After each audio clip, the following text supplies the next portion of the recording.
Assalamualaikum warahmatullahi wabarakatuh.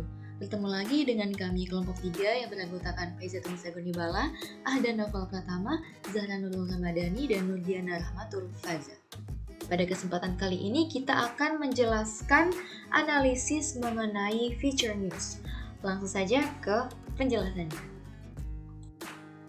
Secara sederhana, feature news atau biasa disebut dengan soft news ini bisa kita artikan dengan berita yang menarik perhatian pembaca sepanjang masa tanpa ada ikatan waktu. Kita masuk pada jenis-jenis feature. Yang pertama adalah human interest, lalu ada sidebar, ada biografi, perjalanan, sejarah, tips, dan juga scientific feature.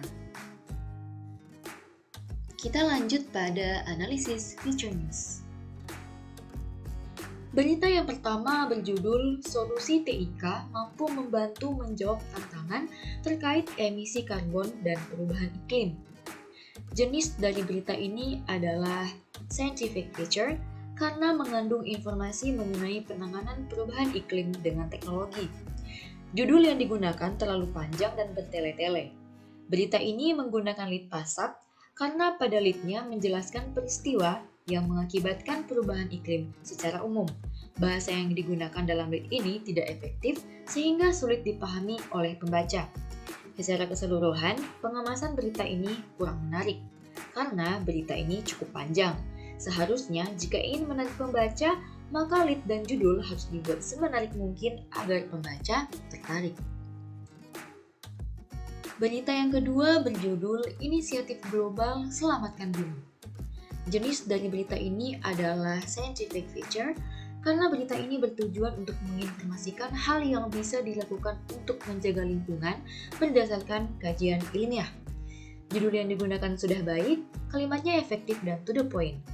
Menggunakan lead pasap karena di dalamnya terdapat penjelasan singkat mengenai penyebab perubahan iklim dan cara mengatasinya.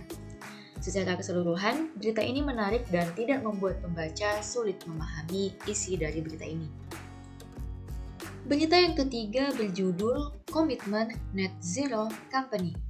Berita ini berjenis scientific feature karena di dalamnya berisi informasi tentang bagaimana mengurangi emisi karbon dalam sektor industri menuju net zero company didasari ilmu pengetahuan. Judulnya sudah baik dan mewakili isi berita.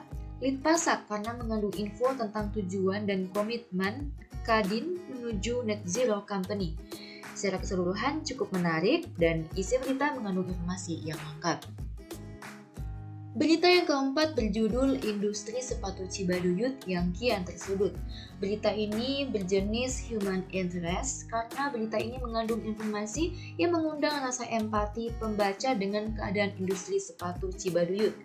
Judulnya baik dan sangat menarik, menggunakan lead deskriptif karena menggambarkan lokasi dan suasana industri sepatu di Cibaduyut. Secara keseluruhan, berita ini menarik dan menggugah emosi para pembaca. Berita yang kelima berjudul Meneladan Nabi dalam Berdakwah.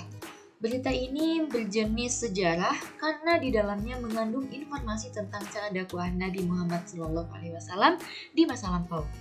Judulnya baik, efektif, dan sangat menarik minat pembaca. Menggunakan lead epigram karena menggunakan ungkapan penggambaran atau description. Secara keseluruhan, berita ini menarik dan sangat informatif terutama bagi pembaca yang beragama Islam. Sekian presentasi dari kelompok kami. Jika ada kekurangan mohon dimaafkan. Semoga bermanfaat. Wassalamualaikum warahmatullahi wabarakatuh.